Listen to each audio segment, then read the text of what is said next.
Hello, so today we are going to do this problem, which is part of this week's contest. Determine if two events have conflicts. So this problem says we get two events, event 1 and event 2, and each event is a list of the start time and the end time. And these are valid 24-hour formats, so it's like this. And there is a conflict if there is an intersection between the two events, right? So we want to return true if there is a conflict and false if not. So if we take a look at this example, we have these 200, 200, that's they overlap there, and so we return true. If we take a look at this here, 120 is in 1 to 2. So there is from 120 to 2, that's the overlap here, so return true.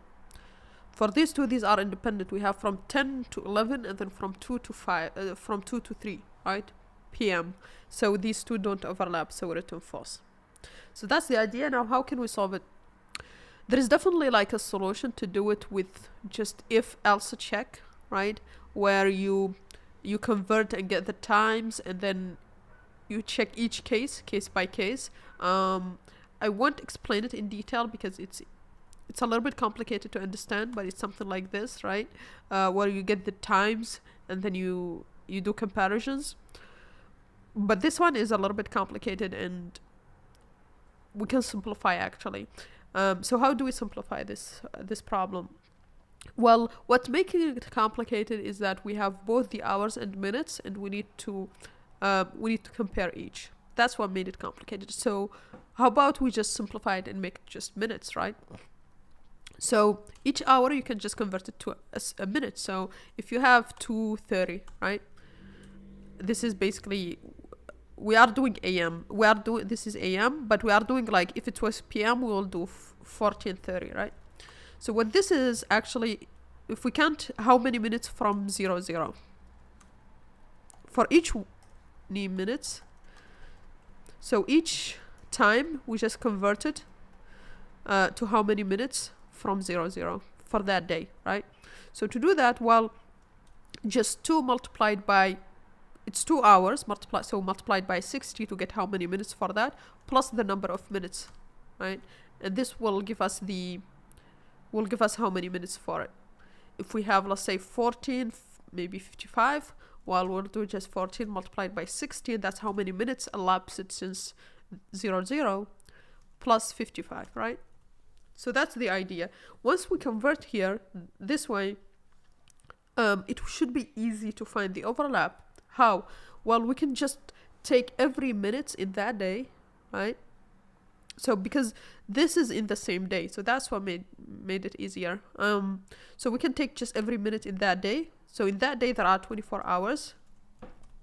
So multiplied by 16 for the minutes.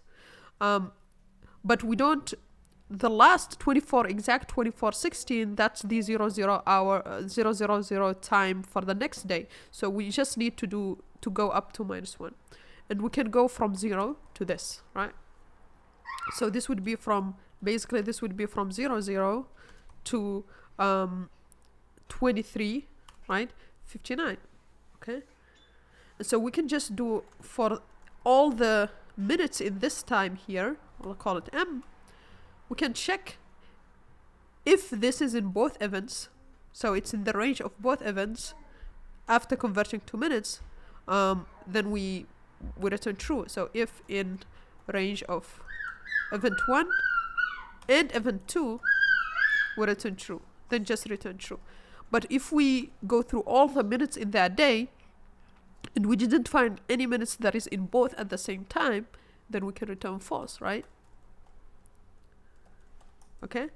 And how do we check the range? Well, let's just calculate this, for example. 2 multiplied by 16, that's 120, plus 30, that's like this, okay?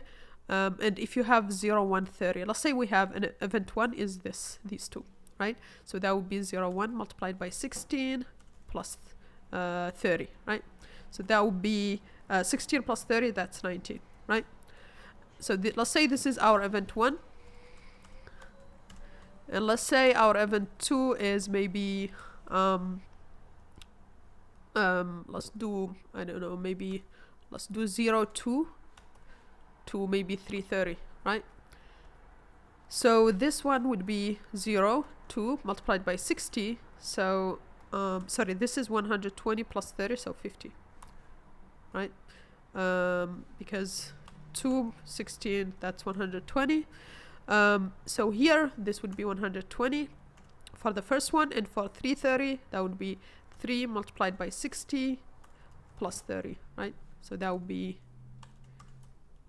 here 180 plus 30, so 180, just too lazy to do the calculation, so 210, right?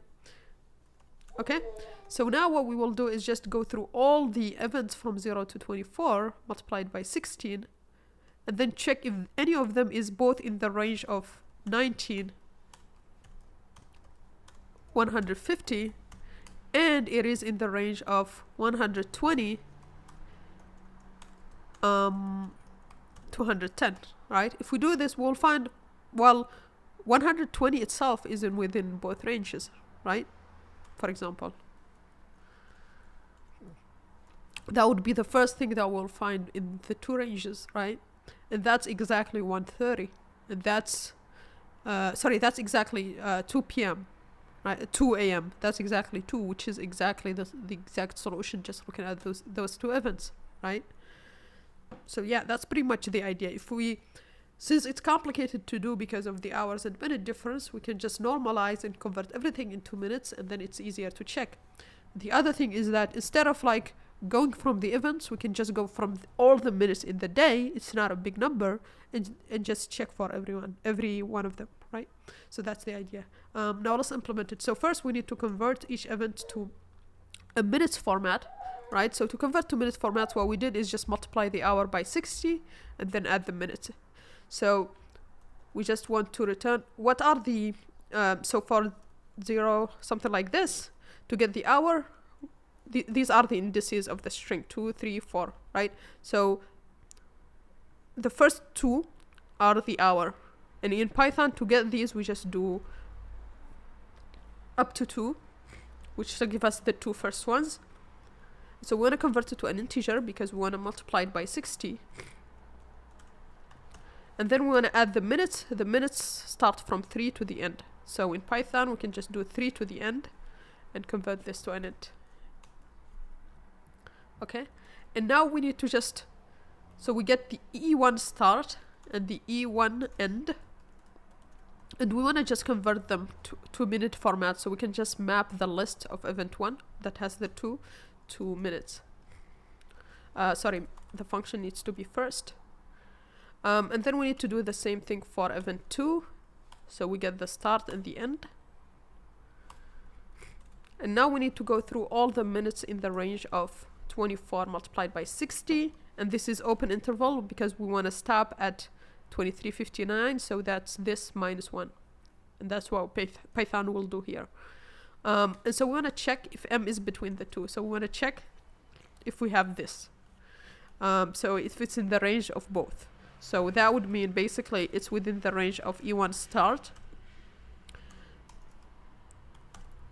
and E1 end, and it's in the range of for the second event as well. So E2 start, E2 end.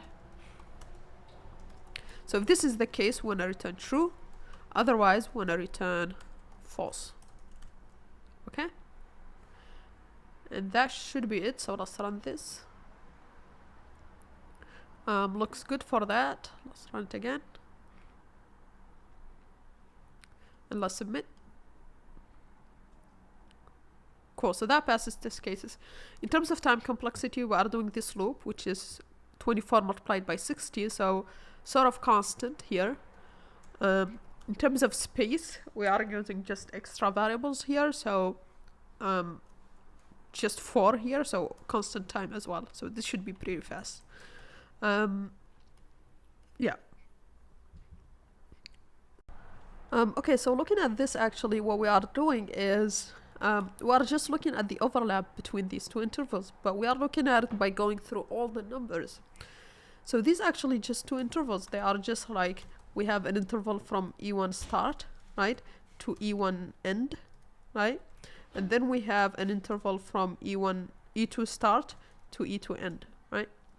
And what we are looking for is if there is an overlap between those two intervals. That's what we are doing here. If there is an overlap, we want to return true. If not, we want to return false. So we can actually solve this with intervals, right? So we can just check if there is an overlap, which means a case, for example, like this. So this would be event 1. And we are looking if, like, for example, event 2 is like this, then there is clearly an overlap here between the two events. We want to return true. So to do this with intervals, it's just easier to have A, B, C notation. So let's do this like this. And to find the intersection between two intervals, what we want is to kind of, at least to avoid, to have one case to deal with, we want to make sure that A, want to have arranged it in a way so that A is smaller or equal to C. Okay? So how do we do that? Well, if that's not the case, if A is bigger than C, then just swap the two events so that we can at least guarantee this, so that we can have to check one case. So to do that, well, we just do if A is bigger than C, then swap the two events. So we swap the start of the two events first. So we swap A and C. So C becomes A and A becomes C. And then we swap the ends. So B becomes D and D becomes... And this would be swapping the two events. Okay, so now we are guaranteed that A is before C. So when do we not have an overlap? So we don't have an overlap if this case, right? Because we're guaranteed that A is smaller than C.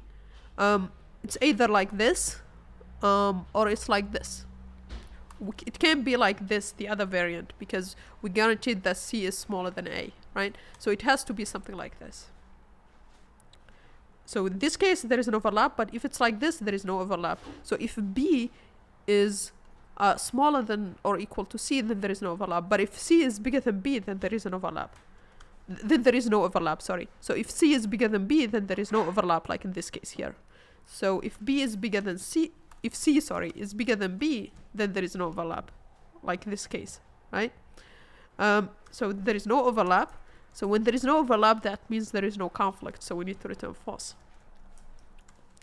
But if it's like this, which is the else case, right? C is smaller than or equal to B, or even like this case, then there is an overlap. So we're going to return true, and that's just the else case here. Okay? Right? So we can try this solution, which is even faster, because we are doing only one check. So if we submit, and that passes. Now, we can actually also simplify this, because this just means that there is an overlap if, right, if B is bigger or equal to C, so, right? So if B is bigger than or equal to C, which basically means if C is smaller or equal to B, then there is an overlap. Okay? Otherwise, it's false. So we can just return this condition here, right? And avoid this, and remove overlap. Okay, so if this is the case, that means we have an interval overlap. So if we run this and submit, cool, so that passes test cases. Yeah, so that's pretty much the idea here. We convert 2 minutes and we check if there is an overlap. Yeah, so please like and subscribe, and see you on the next one. Bye.